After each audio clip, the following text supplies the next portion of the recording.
Antes de começar propriamente o sistema nervoso, estudando as suas diferentes partes, vamos bater um papo inicialmente aqui e falar um pouco sobre essa visão geral do sistema nervoso. Entender de forma geral por que esse sistema é importante para que nós venhamos depois dedicar um bom tempo da nossa disciplina no estudo da fisiologia do sistema nervoso.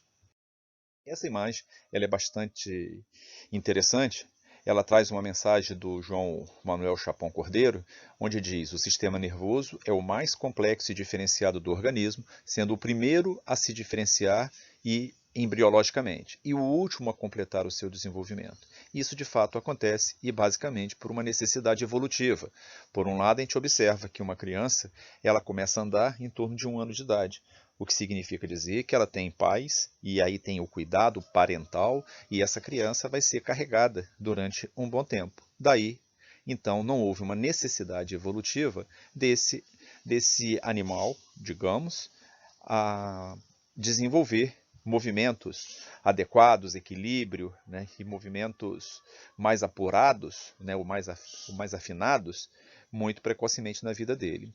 Os cães, já em torno de 1 semana, 15 dias, 20 dias, você já vai ter esse animal se movimentando com bastante habilidade, já com bom equilíbrio, né? Lógico que vai demorar ainda algum tempo para que ele esteja plenamente desenvolvido sob o ponto de vista do sistema nervoso, mas com certeza muito mais rapidamente do que um bebê. E isso se deve ao fato de que os cães sempre escolheram os locais com maior proteção para o parto. Então não houve uma necessidade evolutiva de sobrevivência que esse animal muito rapidamente se levantasse logo após o parto, como acontece no bovino. No bovino, como tem o sistema de pastagem, apesar do animal tentar um local de maior segurança para o parto, muitas vezes ele não consegue isso aí.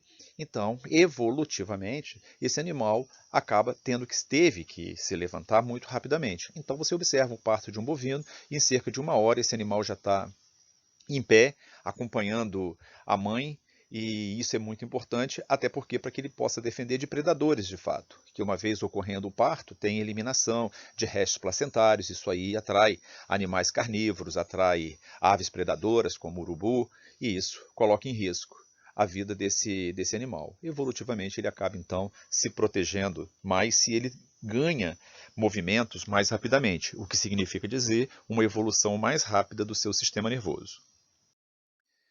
As funções básicas do sistema nervoso são a função sensorial, a função motora, a adaptativa e a integradora. Vamos tentar abordar um pouquinho cada uma dessas funções para que a gente tenha essa visão geral então do sistema.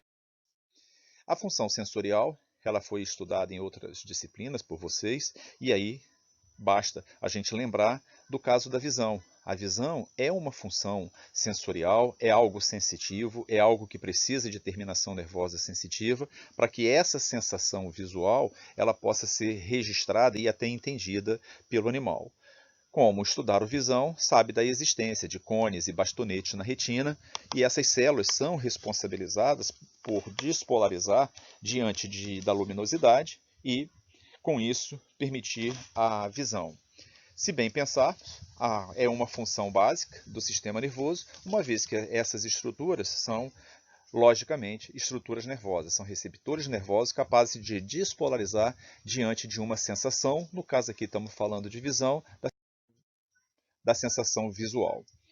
Outra função básica bastante interessante é a função motora. A gente vai observar e vamos estudar isso ao longo da nossa disciplina, que existem contrações musculares que são involuntárias, como esse coração, nesse preparo, né, feito aí para exibição, né, não por nós, obviamente, né, mas onde você tem um coração isolado e ele mantém o batimento dele independente da vontade, é o que acontece com todos nós. Por outro lado, nós vamos ter o animal do lado aí fazendo um movimento para se coçar. Isso aí já é um tipo de contração, então, que ele faz voluntariamente, e mais tarde nós vamos estudar que isso envolve mecanismos do córtex, mecanismos do cerebelo, e estudaremos isso aí mais adiante. Outra função muito interessante é a função adaptativa. O sistema nervoso permite que esse animal se adapte ao meio ambiente. E aí nós temos duas imagens, aquele famoso picolé de vaca, né, que nós mostramos isso aí na aula de homeostase, e do outro lado aí um cão que tem a capacidade de fazer a polipneia, ou aquele movimento de ofego, onde ele pode perder temperatura. Por um lado, o sistema nervoso permite que a vaca se adapte e tenha condição de sobreviver a essa situação de frio. Do outro lado, o Billy, que é o nosso ator aí, ele tem a capacidade de manter a sua temperatura interna, graças a essa capacidade que ele tem de fazer a polipneia e jogar ar para fora. Controle nervoso em ambas as situações. E, por último, a nossa função integradora, ou a função integradora do sistema nervoso. Nós temos sempre um grande maestro, que é o hipotálamo, e vamos lembrar sempre que o hipotálamo é uma estrutura nervosa. E nós temos uma necessidade de manter a pressão arterial controlada em todos os animais. Esse aumento da pressão arterial ele é percebido pelo hipotálamo por meio dos baroreceptores, então estamos falando de uma atitude eminentemente nervosa. E, por ação do hipotálamo, há uma diminuição dessa pressão arterial. Nós já vimos aí que ele tem a capacidade de produzir um hormônio antidiurético, então ele tem a capacidade de fazer controle, aí, inclusive a partir do sistema renal.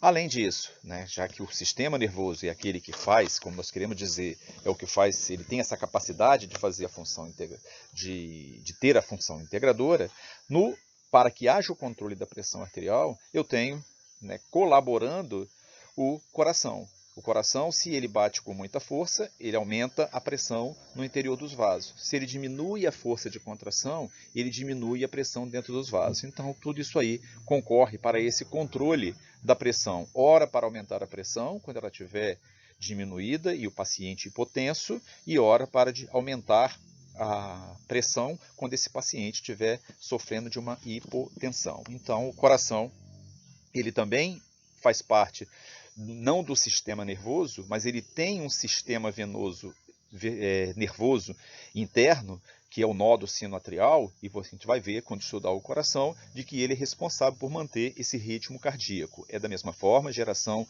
de energia, um funcionamento do neurônio, então, tipicamente, uma atitude do sistema nervoso.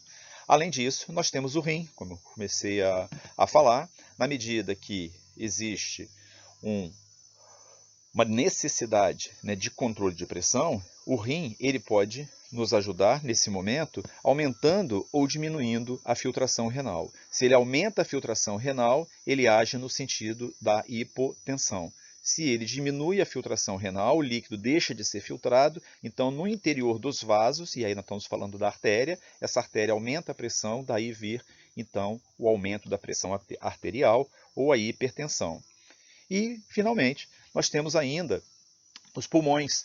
O hipotálamo, quando percebe o aumento da pressão arterial, ele praticamente de imediato, ele provoca uma diminuição da frequência respiratória, agindo no nível da caixa torácica, fazendo com que esse pulmão tenha uma menor movimentação, fazendo com que haja uma diminuição dos movimentos respiratórios. E isso ajuda no controle da pressão arterial. Para entender que mecanismo ele utiliza, basta a gente imaginar que no interior da nossa caixa torácica, principalmente na região do mediastino, talvez já saibam, existe uma pressão negativa interna e permanente. Toda vez que ocorre a inspiração, você aumenta a pressão negativa nesse espaço mediastino, que é onde justamente está passando a veia cava, que é a veia que leva o sangue em direção ao coração.